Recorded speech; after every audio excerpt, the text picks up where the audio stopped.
Greetings and salutations. Larson Halleck here, semi-certified anthropologist, and today we're going to talk about stereotyping. Yeah, it's some bad stuff. Ignoring the stuff like stereotype threat and invisible knapsackery, which are totally things that can be quantified, stereotyping can of course lead to hatred and violence towards people, and in some cases outright genocide. But assuming that a person takes an honest and objective view of history, you will come to the unpleasant conclusion that stereotyping and prejudice are pretty ubiquitous throughout all cultures and races in the world. In other words, no, Sally social justice, white people did not invent racism. Pretty much every group of people has a stereotype of some kind about some other group. But why is this the case? Is it just some unique evil about humankind? Is it a sign of man's fall from grace? Or, considering that secular humanism increasingly takes on trappings of religion, maybe they'll come up with some new original sin story.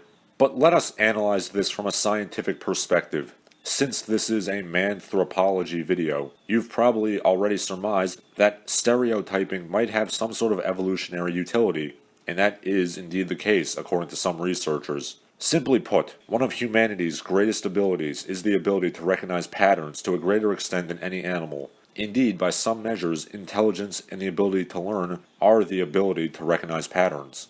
Now imagine, if you will, that it's tens of millennia ago. You're in the most basic unit of human interaction, the extended family, clan, or tribe. About 200 or so primitives of all sexes and ages, struggling to eke out a living day to day. Suddenly, you get word of another group of people on the other side of the hill or whatever. You need to collate information about them, and fast, to know if they are friend or foe. Obviously, you can't just Google them or look them up in an encyclopedia. So, are you starting to get my meaning? You've got to stereotype them in order to make a quick judgment of friend or foe for the sake of your people. Bear in mind, of course, that these stereotypes do not have to be interracial. They can quite easily be intraracial, and the glance at any continent will tell you that. Just looking at them, can you tell the difference between, say, an Englishman and a Welshman? I can't, but that doesn't stop the two from stereotyping each other at the best of times. Stereotypes certainly don't have to be about race, but considering that dividing groups into us and them is a human trait as old as time, you've got to reach for the quickest, most noticeable difference, which unfortunately is often race. And if race doesn't provide a distinguishable difference, you'll reach for anything else. So, is racism an inherently human flaw? Not quite, but pattern recognition and stereotyping is something we have evolved to do. The ability to recognize a pattern actually involves many parts of the brain working together, including the primitive reptilian brain and the advanced mammalian parts such as the neocortex. And unfortunately, racism is a byproduct of applying that pattern recognition ability. So if you want a benefit of stereotyping, there it is. The ability to rapidly establish differences in groups, which, in dark and dismal times, could mean the difference between life and death. If you want to know more about this particular topic of evolutionary psychology, I would recommend the book where I gleaned most of this information from, Meeting at Grand Central by Lee Cronk, one of my professors from the banks of the old Raritan. But what of the accuracy of stereotypes? Contrary to what some would believe, most stereotypes have a grain of truth to them, an actual trait of that group of people exaggerated and distorted due to ignorance. One might say that the stereotype is as accurate a depiction of a group as the ignorant folk wisdom could possibly allow, due to a lack of experience with said group. In other words, nobody sets out to create a negative stereotype of a group. They observe and extrapolate through the mists of ignorance, not malice. If you don't want to take my word for it, let us hear from Lee Jusim of the Psychology Department of, again, Rutgers University. And I quote, "Overall, this review indicates that the high-quality scientific research consistently shows that stereotype accuracy is one of the largest effects in all of social psychology." As a side note, Jusim also points out the left-wing bias of his own department, much as I do with my own, and we both do it in a delightfully tongue-in-cheek manner. Warning, turn back now before it is too late. This chapter contains contents that may be deeply upsetting to anyone committed to the view of stereotypes as inherently or generally inaccurate and emotional. If you have read this book continuously, you undoubtedly do not need these warnings and know what to expect. However, These warnings are necessary for anybody reading only this chapter without reading the rest of the book. Warning 1. Do not read this chapter without having first read chapters 10, 11, 12, 15, and 16. You will need those chapters to understand what I mean by accuracy generally, and when I describe the results of these studies reviewed below as showing the people's beliefs were accurate, near misses, or inaccurate in this chapter. At the same time, however, this yes, but exception can be viewed as tactical because it denigrates the importance of finding evidence of stereotype accuracy. As such, it allows the proponents of this view to maintain intact their view of stereotypes as generalizations gone rotten, not because they are inaccurate per se, but because of the allegedly awful and inappropriate ways people apply stereotypes when perceiving and judging an individual. Yes, stereotypes may not always be inaccurate, but let's get back to the bias problem. ...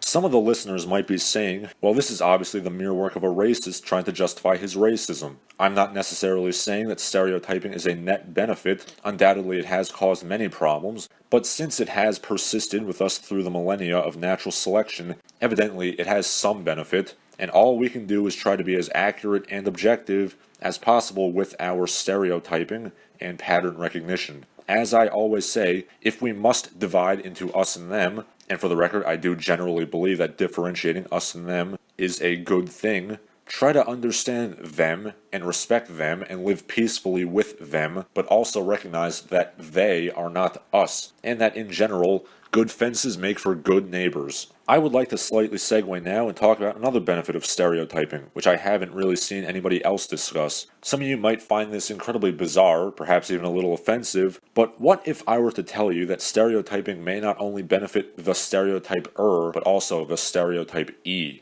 How the hell does being stereotyped help the person getting stereotyped, you might be asking? Now, I know it goes against everything you've ever been taught, but bear with me here. Two things you must understand here to get where I'm coming from. One is that I am a poor, oppressed minority myself, and two, I've often advocated the concept of catabasis, or motivational shame as I call it, as a way to kick people in the ass. And I mean people in both the individual sense and in the group sense. There's really only one benefit to stereotyping, but it is a very big one. Looking at the concept of motivational shame, named and formulated by yours truly, stereotypes may hurt a group of people enough to change whatever bad behavior is being stereotyped and motivate them to be better. In some cases, as has been seen throughout history, this can lead to an entire stereotype disappearing from the public mind, thus benefiting everybody. To cite an American example, let us look at the Irish diaspora. As we all know, when the Irish first came to the United States, they were indeed discriminated against and treated very poorly. But what the narrative doesn't tell you is that,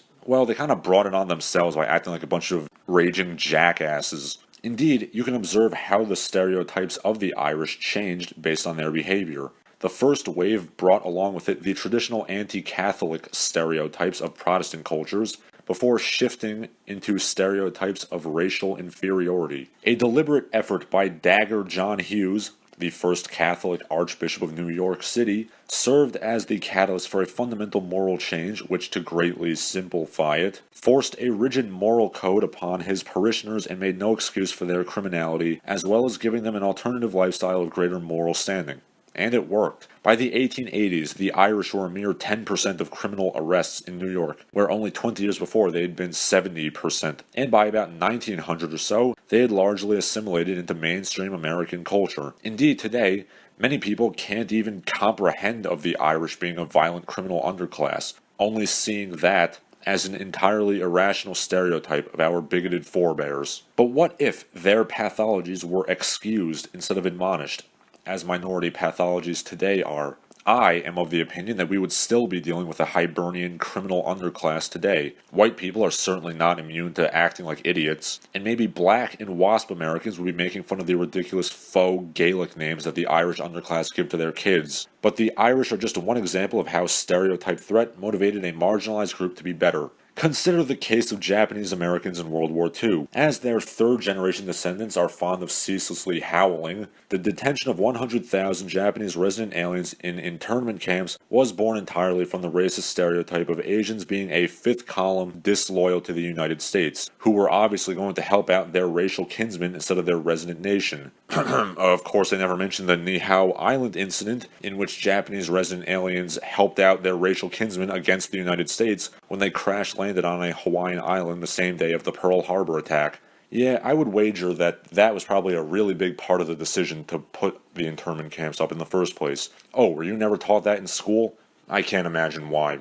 Facing non-stop accusations of disloyalty, the Nisei men volunteered for duty, and as we all know, the 442nd Infantry proved themselves in the field of both valor and loyalty to the United States, winning more medals of honor as a collective group than any one unit in that conflict. Compare that to today, where there have been more American soldiers killed by Muslim American comrades than Muslim American soldiers have died in the line of duty, and the media does everything in its power to make excuses for this. I think a little bit of motivational shame might create a few more Levantine Audie Murphys, or perhaps Daniel Inouye's. As a side note, the only other two Asian American Medal of Honor winners in American history, a Chinese American and a Filipino American, also fought in World War II, perhaps seeking to counteract another then prevalent stereotype of Asian men, not of disloyalty, obviously, but that of being dyspeptic weaklings. And yes, the stereotype of Asian men as weaklings is largely what motivated me to get into the gym, so there's another point for motivational shame. Let's leave America behind and go to another minority that went above and beyond for their country to counteract disloyalty allegations, that of Jews in the Hohenzollern Empire. Long accused of being unpatriotic and being dyspeptic weaklings, German Jews before and during World War I were in fact overrepresented in frontline combat roles, leading to 100,000 plus of this minority dying for the Kaiser in the trenches of the Western Front. Compare that to European Jews today, who genuinely seem to hate their countries and welcome their and their Gentile neighbors' displacement by refugees. And finally, leaving the military behind and coming back to America, I certainly don't think that the media constantly running interference for and excusing African American pathologies is doing them any favors. These are just a few examples of stereotypes being used to positive effect, albeit through negative feedback. You might ask if I am, in fact, suggesting that people become more racist. Not quite. However, running interference for pathological populations is clearly not helping anybody either. Instead, I would suggest that history be taught in all of its nuance, to remind certain groups of how they were once stereotyped and how their ancestors went out of their way to overcome those stereotypes. Perhaps that would inspire them to follow in their example instead of engaging in oppression Olympics. And for problem groups today, I certainly don't recommend the crude and sometimes violent prejudice that existed in the past. Rather, report their behavior honestly and fairly. Prosecute any criminal behavior from either them or those that may discriminate against them, while remembering that prejudice itself is not a crime, and perhaps self-improvement can once again occur in an entire population. If we must stereotype, and chances are we're going to keep doing it for the foreseeable future, then at least let us use this quirk of evolution for some positive end. I'm Larson Halleck, and I enjoy humanity in all of its splendor.